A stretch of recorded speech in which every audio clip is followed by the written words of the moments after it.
Welcome to Cloud Radio, made for full-stack cloud operators. Cloud Radio covers all aspects of the business of software.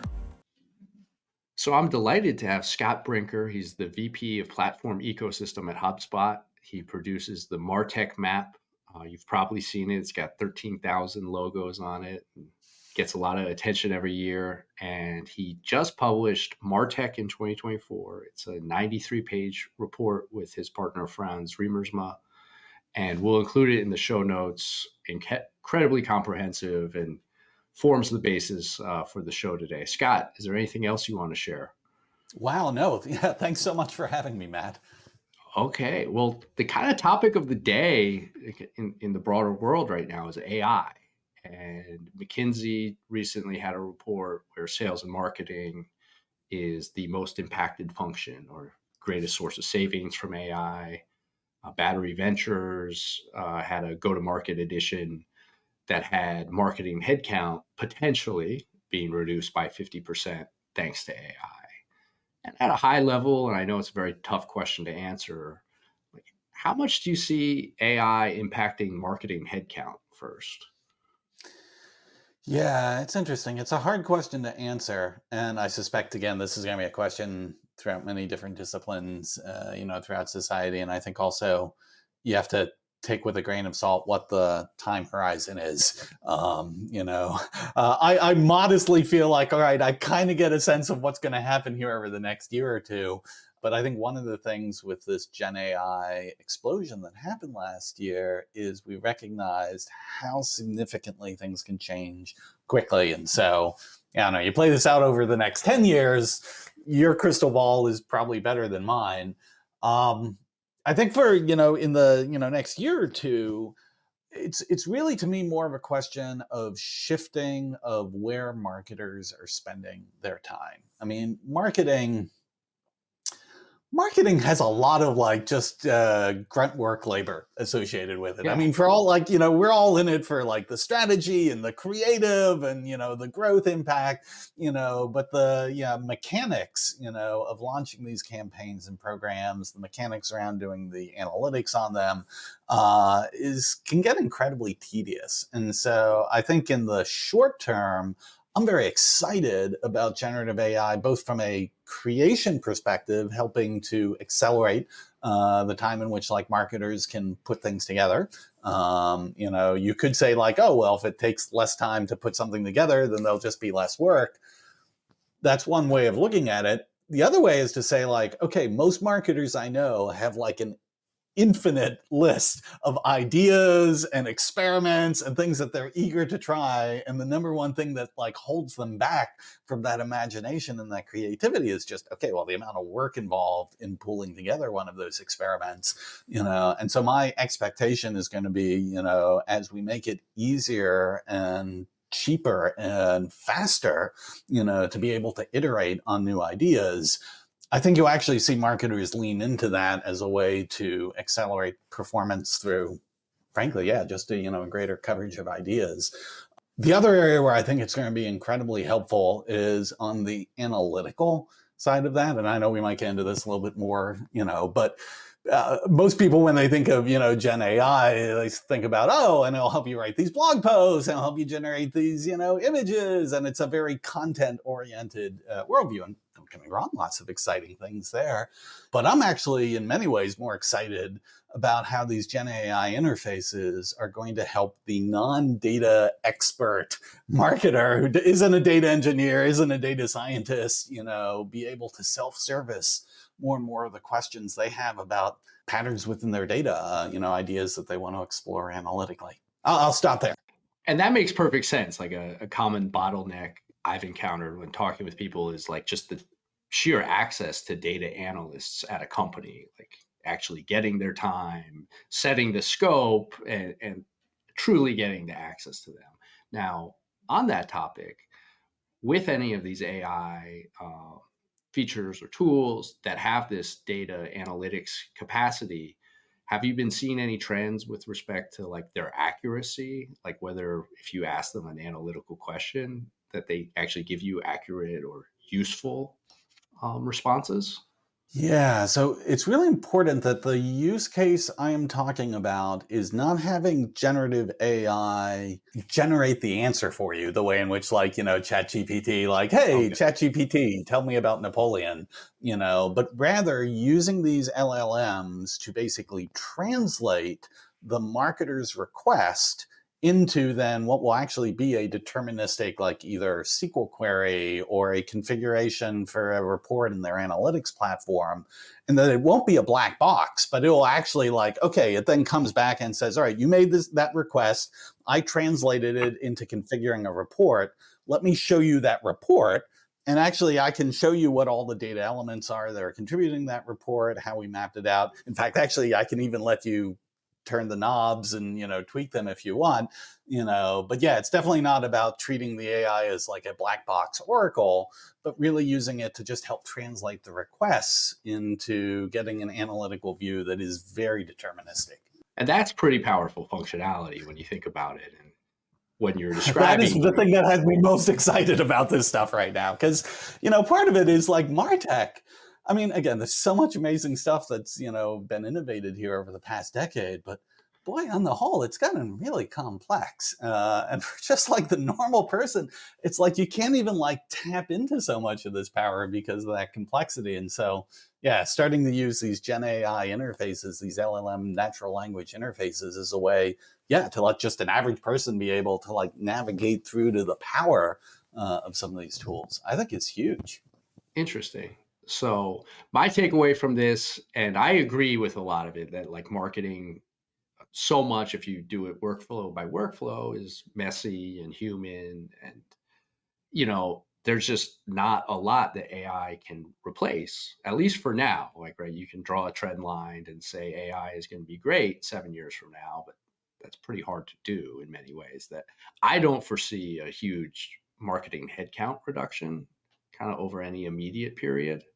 But I see a lot of potential for AI. I think it's going to be a very powerful tool, to say the least. It's going to be an interesting few years ahead. I know. Your Martech map is going to have a whole new dimension to it, which Oh my goodness. I'm going to turn it over to the AI. When the AI can actually generate the map, then I will know that we've achieved something. yeah, it is interesting from this like market map perspective. We've been doing some broader work on B2B AI, and for whatever reason, it's harder to fit these AI opportunity, the AI natives into the context, and it's a lot of new paradigms and new names to track, and not a lot of accurate boxes at this point in time. So you're going to have even more logos and even more boxes on that thing soon enough. That's actually one of the things I think is really cool is, I mean, I've always felt a bit, if I'm being honest, a bit icky about categorization in the MarTech landscape because, categories are something that, it's almost kind of like an inside baseball of the analysts and us thinking about like, well, is it this kind of technology or that kind of technology? When in truth, right, like you really want to be focused on, not these like Lego blocks of, a tech stack, but you want to be thinking about like, oh, what are we trying to actually achieve with the business and the customers? And in many ways, some of the most innovative MarTech sort of defies the categories because it blurs them, And so in many ways, yeah, to your point that, this whole wave of AI, is forcing us to sort of rethink categorizations because things are coming in that take it from a very different angle. I actually think that's a wonderful thing. I mean, it's going to be hard for us to figure out where to put stuff on a map, yes, but I think from an innovation perspective, it's a really great inflection point.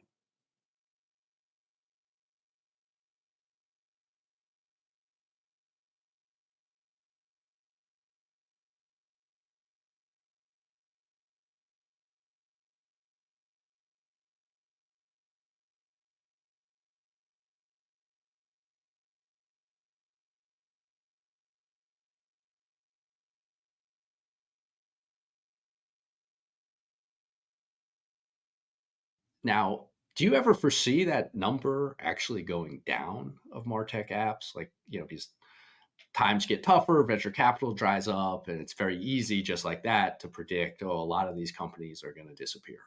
Yeah, wow, there's so many ways to answer that question. So, I guess one thing I'd point out is it's definitely not just MarTech. In fact, actually, like I know the cloud site G2 that does ratings on SaaS software, they've shared with me, they track ratings on something like 120,000 different SaaS products, and they recognize that they don't even have anywhere near full coverage. Disciplines like fintech, all the different tools that are available to IT and, software development teams. Actually, the number of tools in those spaces dwarf like the number that we see in the MarTech space. And so I think it's been a shift in just the nature of software. Now, what's interesting is, when you look at it through the lens of like venture capitalists, and we're so used to coming from a software world where like, okay, you'll have a few different players in a category, they'll battle it out, and then there'll be one or two that, sustain and become these multi-billion-dollar giants. And that's the software market, and this world in which we've ended up in where yes, there's still that thread that happens. We still see, consolidation between competitors and categories. We see large companies, that do emerge in new categories. But we also see around it like this incredibly frothy long tail, of more niche applications. We did a whole thing in the report of just looking at the different kinds of like long tail apps out there.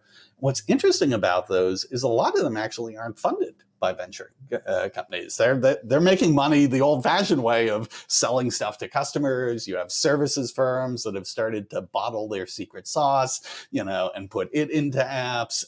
And so one of the challenges we often have with the MarTech landscape is even trying to decide, like, where do you draw the line?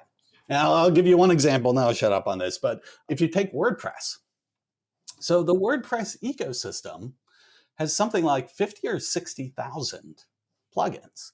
And we're talking about 13,000 companies on 13,000 solutions on the MarTech landscape. But if you think about WordPress, just having 50 to 60,000 plugins, now the question becomes like, okay, well, should every one of those be on the landscape? Well, okay, probably not. In fact, who knows what percentage of those are actually still viable, how many of them suck, how many of them are defunct, but you just recognize that this long tail, it's even longer than like, you could even rationally try and put into a landscape. And so I don't know, will the whole thing compress?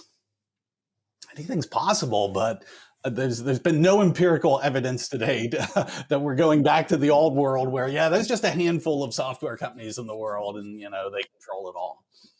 Yeah, and we'll include this in the show notes. I liked in your report, you divided it into like a head, torso, and tails, and then you put some parameters on it. Like the head is truly like the most impactful companies, HubSpot, Adobe, 10 to 20 billion of revenue. Then the torso is 100 to 200 million of revenue, and there's, call it a few hundred of those was my interpretation. And then the rest is the tail, which I think the numbers work out. That's like 12,000 companies are in that long tail. And a question is like, what is the real impact of this long tail in terms of like, how does it impact the torso and the head? Like, does it gum up their ability to have quick sales cycles? Does it interfere with their product roadmaps where they have to pay attention to this long tail and offer more integrations? Like, what is the true like concern level you should have if you're a torso or a head about this existence of another 12,000 companies nominally competing for your budgets and your marketers' attention and the like? Yep. Well, it's definitely a two-edged sword. So there's a potential upside, and then there's the pressure, which can also have an upside to it, but definitely isn't comfortable. I'd say the pressure side, let's start with the downside of that, is actually a really good things for like customers, for consumers, which is you cannot have a large software company anymore that rests on its laurels. And I won't name names, but there was a certain playbook decades ago of how these large companies would consolidate within a particular space. And then once they consolidated, basically two things would happen. They would stop innovating because, why do we need to spend any more money? We basically locked in, the customer base. And then they'd steadily just keep raising their prices every year, because what are you going to do? Like, you're chained there. You're not leaving, And so Well, you might claim that was a great business model for those giant companies. Most of the people on the buying side, a little less ideal. I think the fact that we live in a world where there is just now so much constant competitive pressure, not just on price, but more importantly, arguably, on innovation and new features. Like, so when, things like Gen AI happened last year, boy, the incumbents, in the MarTech space were incredibly quick to like jump on this and start to take advantage of it, because they knew if they didn't, there was going to be like a whole inflection point of new startups who like, oh, this is our great opportunity to disrupt these companies, and ultimately, while that puts pressure on the largest companies to make sure they maintain their innovation, make sure that they're finding ways to deliver efficiency, to their customers, not just to their own bottom line, that actually becomes a really great thing for customers. And I would argue, actually, if you play that over the long term, it is actually then a really good thing for those MarTech companies too. It's not easy, but it's great for their long-term survival to be able to constantly operate in that environment. And then the thing that I'd say is really a true upside, which, again, I can disclaim I'm plugging this a bit for why I joined HubSpot, is when I was first mapping out this growing scale in the MarTech landscape, a lot of the large MarTech companies were initially treating it as an adversarial relationship. Like, oh, well, you need to buy us so that you don't have to buy any of this other stuff. And it always struck me that the opportunity there was actually for these large companies, these tent poles in the MarTech industry, to actually embrace, that long tail, to basically open up their platforms, create these app ecosystems. Yes, there'd be places where there'd be, overlap and competitive pressure. But the truth is, when you look across the long tail, you see so many different niche use cases, for particular functions, or, hey, there's this emerging channel, or we want to experiment with this new kind of tactic, that it actually wouldn't be in the interest of the major MarTech platform to try and develop all this stuff themselves. It would just be spreading their resources too thin. But if they can create a solid foundation that allows those things to plug in and allow companies to bring some sort of cohesion and coherence to that, then actually having these ecosystems be this driver of all these innovations and specializations and niches around the platform, I actually think it's a greater opportunity for the major. I mean, again, this is my playbook, right? This is, you look at companies like Microsoft, this is the whole foundation of why Microsoft is the, $1 trillion company that it is today. It's all about the ecosystem. Yeah, this translates really well into a whole platform versus point solutions or pure plays. And we recently published some research, and basically the net conclusion of that was that, platforms are advantaged, that the, 80% buying preference from the buying side of things, dealing with one vendor, is pretty well established. And then when you look at the kind of user ratings, the platforms are just as good as pure plays on average. And then back to this broader point, though, about like the number of apps and integrations, is in HubSpot's Analyst Day for investors. They had a great graph that showed the number of marketplace integrations you guys offer. In 2017, it was 54 apps in your native marketplace. Today, it's 1,500. And my theory has been that the leading platforms that can form these ecosystems are incredibly advantaged in a fragmented world, because these long tail companies can only really write integrations for, HubSpot and Salesforce. They can't do it for 15 platforms. They got to pick 1, 2, or 3 to kind of support if you're a smaller company. And that lends itself to like the biggest getting stronger and stronger and stronger. So I pretty much set up the answer for you. Would you agree? Yeah. Here's hoping. I mean, again, actually, at some level, I think it creates like when you talk about the power dynamics, right? There's this thing of like, okay, well, if you have the major platform and you have the smaller long tail partner, like if you had that just in isolation, one of the concerns would be like, okay, well, does the platform just have too much dominant power, over the long tail provider?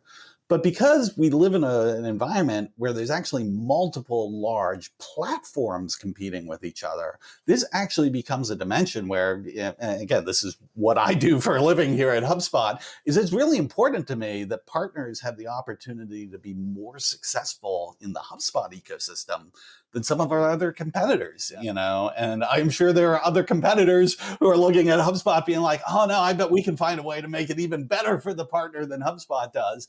And so that's a great thing. It provides that sort of balance that, yeah, I don't know, just makes it so that being a long tail participant in an ecosystem, you have your own sort of, voting with your feet, leverage opportunity as well, too. Yeah, and it's interesting thinking about these like ecosystems is, I don't know, 2015, 2017. I don't think anyone would have seen Salesforce at risk as an ecosystem, as and how HubSpot kind of came up as it turned out to be. And so, you know, there are, opportunities and threats in any of these ecosystems, of course. Well, again, and this comes back to the same thing as we were saying earlier for MarTech companies. It is ultimately good for everyone that basically competition continues to be a present force, whether it's at the app level, whether it's at the platform level. It's not comfortable for us all to be competing with each other, but it's the thing that actually moves this forward in a way that makes sure, yeah, ultimately at the end of the day, we're finding our way as a market to best serve what the customers actually want. And then another kind of on this point was in your MarTech in 2024 report, you touched a good bit on this concept of composability. First, could you explain what composability really means for MarTech? Yeah, it's a little bit of a $10 word, but in the context of MarTech, people have thought about it like, okay, well, if I want to build an internal workflow or if I want to build an external facing customer experience, that I might pull together these building blocks from perhaps multiple different apps or multiple different data sources. I mean, the traditional metaphor is kind of like a Lego set of like, okay, I've got all these different Legos, and yeah, maybe I get a Lego set that comes out of the box and I'm going to build the Millennium Falcon just this particular way, step by step. But then you have other companies who are like, yeah, I kind of like the Millennium Falcon, but I get my own idea of what I want to do. Can I like rearrange these blocks to better fit my own particular business model? And at the end of the day, this really comes down to two things. One, it's the ability for data to be open across these different tools. And that's one of the wonderful things we've seen with the rise of the cloud data warehouse is increasingly all companies in the MarTech space have to open up their data. Like customers just, insist on it, which is great because then that data can be reused and repurposed in a variety of different locations. And then the other thing is opening up their service capabilities via APIs, which again, most MarTech companies have had to do, just even building the integrations with their key partners.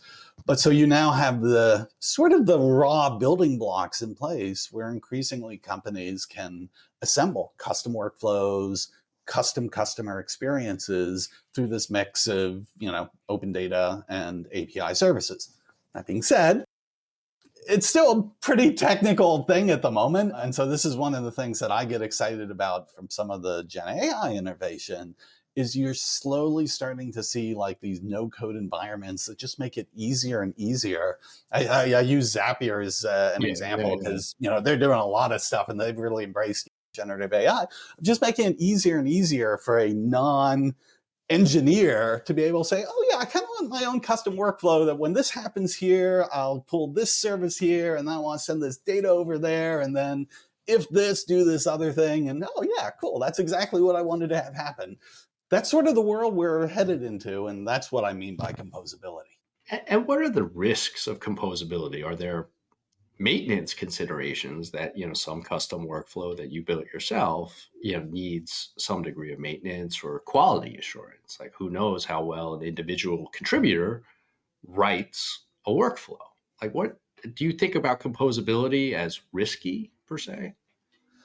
Yes. So you're absolutely like dealing with a trade-off here. So I think of it as business risk and technical risk in many ways. Like the business risk we've been under is when we make it so hard for individuals to do their jobs, to try their ideas, to innovate in their space, the opportunity costs on that are huge, and anyone who's ever had to experience this idea of filing a ticket for IT and being told like, yeah, there's a 9-month backlog and we'll see about getting to you then, realize, that is actual real business risk. That being said, there's absolutely the other side of like, okay, as you start to empower people to be able to self-service more of these needs, you need to put governance in place to make sure that, okay, well, first of all, are they accessing the data and services that they have permission to do? So this sort of like tracking of it, like if, someone assembles one of these things and then, hey, it's working great, but then they leave, they take some other job somewhere else, like, how do you make sure that thing doesn't become like some zombie, digital operation thing floating out there? And again, this is an area where I feel like, okay, that's a legitimate set of concerns, but that's also a set of concerns that can be addressed through technology. We see a lot of this happening at the data layer right now with like better data governance products. I'll disclaim I'm an advisor to a company called Workato that's kind of a more enterprise version of like a Zapier. And this is a huge part of what they do is they're like, okay, well, CIO, you're going to empower different business ops teams and other departments to build stuff, but you still get this master control console of the governance and the guardrails of who can do what. And I'm able to keep track of what things are operating, and does something start generating errors, and has this become a zombie? And so there's a pathway through it, but I think you're right. It's we're solving one set of challenges, but now, hey, great, we now have a new set of challenges that we have to work through to harness the full benefit of it. And, what would your recommendation be to like a CMO or a marketing leader, like in this composable world? Like, what type of teams do you need? What are some principles you should have to like succeed in this new world? Well, I think for every marketing organization of any scale at this point, you absolutely need a great marketing operations team. Marketing operations, I don't know, one analyst years ago referred to it as the island of misfit toys. That was, oh yeah, I'll group off there. Like, yeah, they'll do the spreadsheets for us, and keep track of SKU reports or stuff like that. The world has changed. Like, modern marketing runs entirely, on this digital infrastructure, and having a fantastic marketing operations team that's running that is, I think, now one of the key differentiators between, are you actually going to succeed in this environment or not? And that's not to say that marketing operations is an island unto itself. It is like for most companies now, marketing operations works very closely with IT. IT is increasingly like the owner of a lot of the universal infrastructure, particularly around the data layer, potentially around things like the enterprise automation layer. But then the marketing operations team are the folks who take that infrastructure and actually able to apply it to the use cases that matter, for the marketing organization.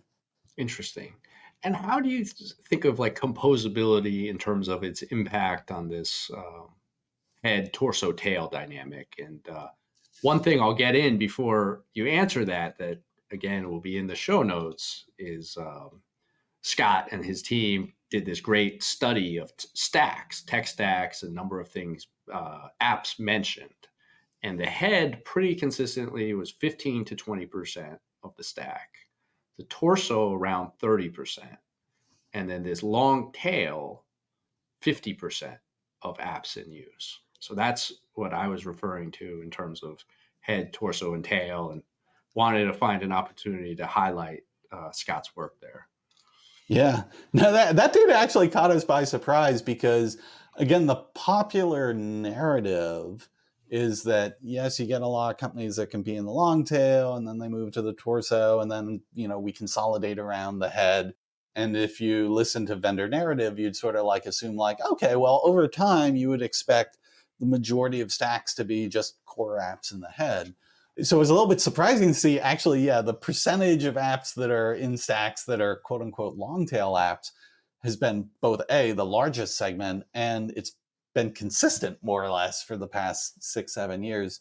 It was even a little surprising to us, but then part of it is to recognize that this is a fluid environment. It is the case that very often you'll see new technology or new capabilities that emerge in the long tail, and as those things become more mainstream and they become more commonplace, it's not unusual then, for the largest companies in that space, in the head or the torso to either acquire those solutions or build their own version of it. Just because that's now the new competitive, base level that's expected by customers. But what's interesting is, again, this isn't a one-shot game. While those emerging capabilities from 5 years ago are sort of, working their way through from long tail to torso to head, every year there's like a new set of like emerging capabilities that, come out, and many of them then start in the, long tail then. And so you just see it as this very fluid, I don't know if any of the listeners remember like Gartner's pace layering diagram of systems of record, systems of differentiation, systems of innovation. It's almost like that's actually a pretty good way of thinking of most MarTech stacks, and that top level of systems of innovation. It's just very fluid. For sure. And so it's an interesting dynamic, this composability. And it raises an interesting question, right? Is if you're a platform or one of the leading players, and with this dynamic of composability that you have to have your data open, you have to offer all these integrations, like, is that really fair to you as a vendor, right? Because you're kind of taking on these obligations, you're doing this enablement, but you're not necessarily getting paid for it. Again, this is really a question of, first and foremost, like, how are you delivering value to customers, right? I mean, any business exists because, okay, customers are getting a tremendous amount of value out of that product. Otherwise, they move to other products, and then the question becomes like, okay, well, how do you capture enough of that value to be a sustainable, profitable, growing enterprise? And what's interesting there is you don't always have to perfectly like align like everything that gives value to a customer doesn't mean you necessarily need to monetize each of those specific things. If you have a monetization mechanism that is actually giving you a very fair share, of revenue for total value you're being created. And I think this is one of the things we see in a lot of ecosystems. I mean, there are ways to directly monetize an ecosystem. Like the Salesforce app exchange, right? They take a percentage of transactions, through that. We see that with the Shopify store. HubSpot doesn't do that today with our marketplace, but we might consider doing that at some point in time. So there are ways to get direct revenue from these stores. But even when you look at the companies that directly monetize their ecosystems that way, as a percentage of their total revenue, it's not a tremendous amount, but it's really because they have these ecosystems and customers are able to use them as these centers of gravity, to orchestrate, to provide the cohesion, to all these other digital apps and, operations that they're running. Is it actually the platform gains so much value from being that center of gravity I think, it's an indirect monetization of these ecosystems, but just because it's indirect doesn't mean it's like you can't actually see gravity, but I assure you, like gravity is a pretty important force. Yeah, these are all excellent points. And what I particularly like about your work is you have a lot of frameworks in there. And again, for people to go read these around frequency of usage and how to think about utilization. There's a lot of stuff in this report that you could, as an investor or a strategist, rely on for years to come in terms of just how to think through market dynamics, not just in MarTech. So I've really enjoyed the opportunity to speak with you about some of these, and I'm sure our audience will. Do you have anything you want to promote? I know you have a lot of content. Anything you want to recommend to the world? Well, again, thanks for having me, Matt. We've been talking about that MarTech for 2024 report. I guess like if you link it to the blog post, we are still actually gating the report at the moment in service to our sponsors, who helped us make this all happen. But I think that would be probably for most listeners, maybe the most interesting thing to pick up a copy. And feel free to write me back and let me know if you agree, disagree, what other questions you have. Awesome. Well, thank you so much, Scott. Really appreciate the time. All right. Thanks. Take care.